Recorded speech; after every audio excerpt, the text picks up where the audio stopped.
And we're back. Hello, ladies and gentlemen. Dark Phoenix Gaming here. And welcome to a little first impressions thing that I'm doing right now. I'm trying a little bit of an experiment with this particular video because I'm actually recording the audio after the fact, since I usually just do a random stream of consciousness style, just rambling about the game if it's one that I have any familiarity with, and just talking about whatever comes to mind if this is my first time through it. In any case, today the game that we're going to be doing that with is Green Hell, which is one of the many survival games currently on Steam. It's of the survival and crafting persuasion. And also, this is one of the very few that I've played in the past, because the list of the ones of these survival crafting type games I actually play is pretty short, because in general there's not a whole lot of them I actually enjoy.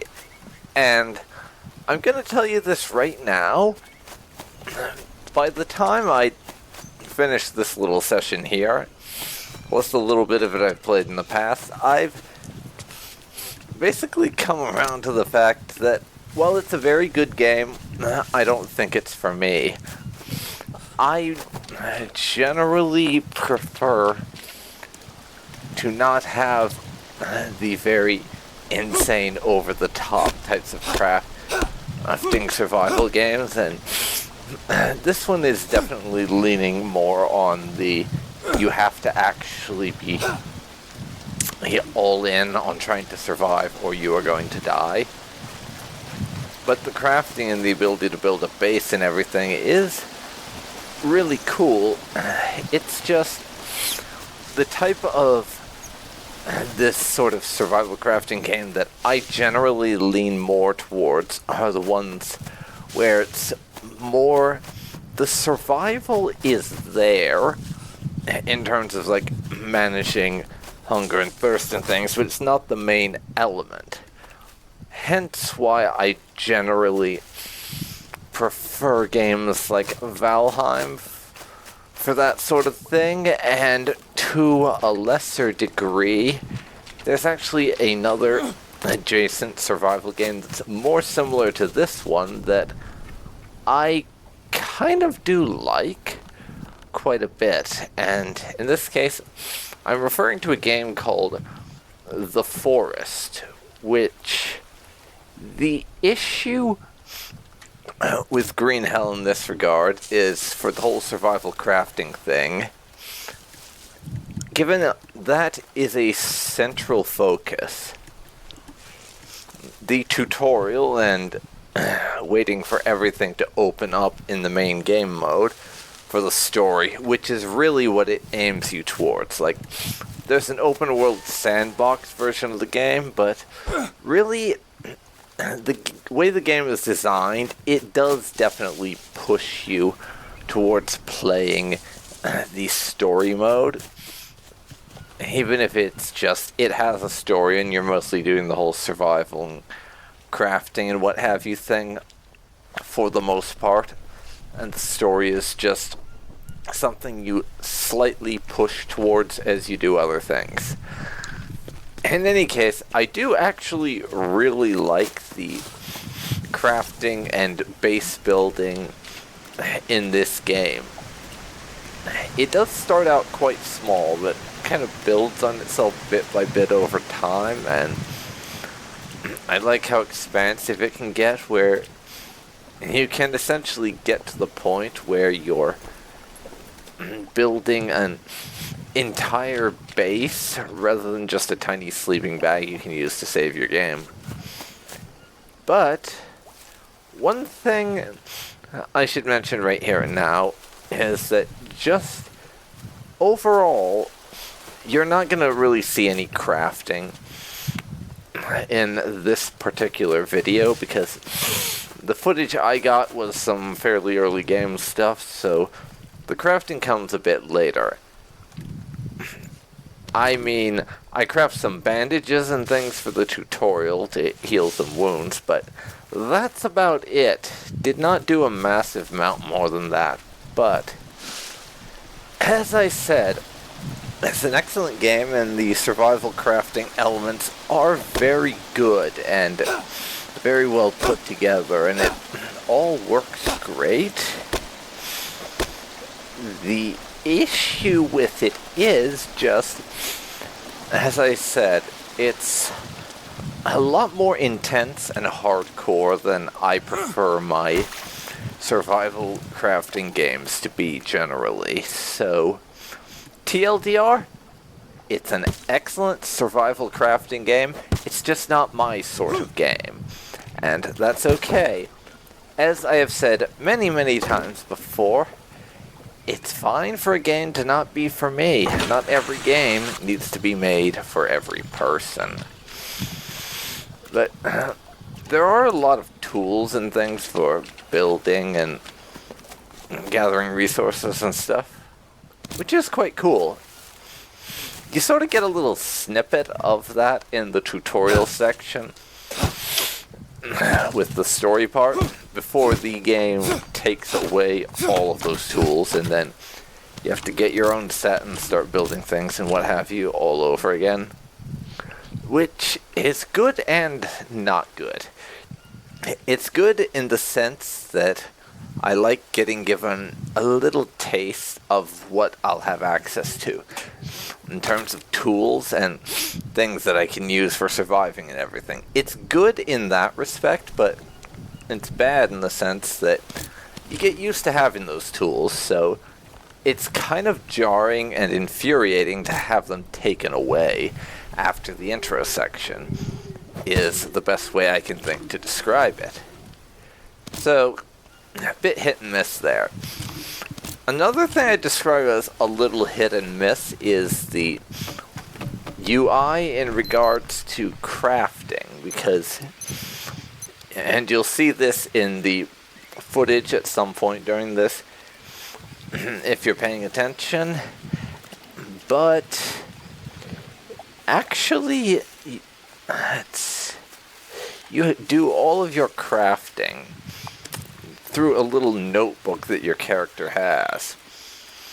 It has all the crafting recipes in it, and I believe you also have to unlock certain recipes as well.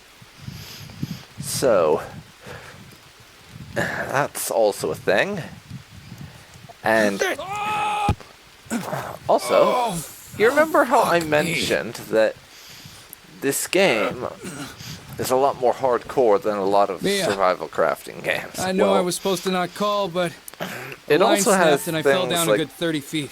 diseases you can catch, worms and such, and you have to make I'm not sure. specific cures to be able to get better. And if you have one of those, it will do things like drain your stamina, make it so you don't have as much stamina, or possibly make it so you don't have as much health. I haven't run into any of those yet, but I didn't get super far. So they certainly might exist. I'm not ruling that out.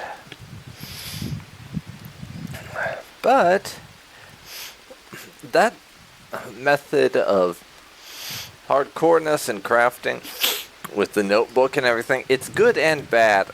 It's good because it adds to your immersion and makes things more interesting. The bad comes in specifically in the It's notebook. All right. Nothing's It broken. can be a little finicky Just because scratches and bruises. Nothing to worry there's about. not any way to search through the notebook for a specific recipe other than just looking in it and seeing if you can find a particular recipe by just turning the pages, which is not a spectacular method, and from an immersion standpoint, it's excellent. It really is just the best. Okay, I'll go look for it. But you should have it in your as far as notepad. gameplay When you and treated your wound. not frustrating Roger the that. player, Over and out. and things like that, well, let's just say it leaves much to be desired. I'm sure there are some people that will really like that sort of thing, but it's the sort where, for me, I just find that I think it leans a little too far towards the immersion as opposed to the player-friendly design. Like, there can be some player-unfriendly design, absolutely. That's not in question here. I mean, I wouldn't have beaten Dark Souls if I was totally against player-unfriendly design. You need to have some of it for the sake of having challenge, but there's some places just where it feels like Green Hell goes a little too far, is what I'm trying to get at here. Anyways, just to kind of wrap this up now, I feel like the game is excellent. It's definitely got a lot of more good to it than it does bad, and I appreciate what they're trying to do. I love a good survival game when I'm in the right mood, but this is just not one that I would tend to play on the regular for all of the reasons that I have described already. If this is the sort of game that seems like it would interest you, though, I'm going to leave a link to the Steam page down in the description so you can check it out for yourself. It's, I don't think it's on sale right now, but keep an eye out. I've seen it on sale for basically every Steam sale since I found it ever. So, always something to keep your eye out for. Anyways, this has been Dark Phoenix Gaming, and you have been watching Green Hell. If you've enjoyed this, please leave a like, comment down below, and subscribe for more videos like this. And let me know what you think of the post-commentary thing of me just chatting about the game sort of podcast style, as opposed to recording my thoughts and things while I'm playing the game. I might keep doing this if that's the sort of thing that you're interested in. In fact, I'll probably be doing it for the foreseeable future just to try out, because by the time this goes up, chances are I'll have recorded my next video related to this. But yeah, let me know what you think. And thanks for watching. Bye for now. Later.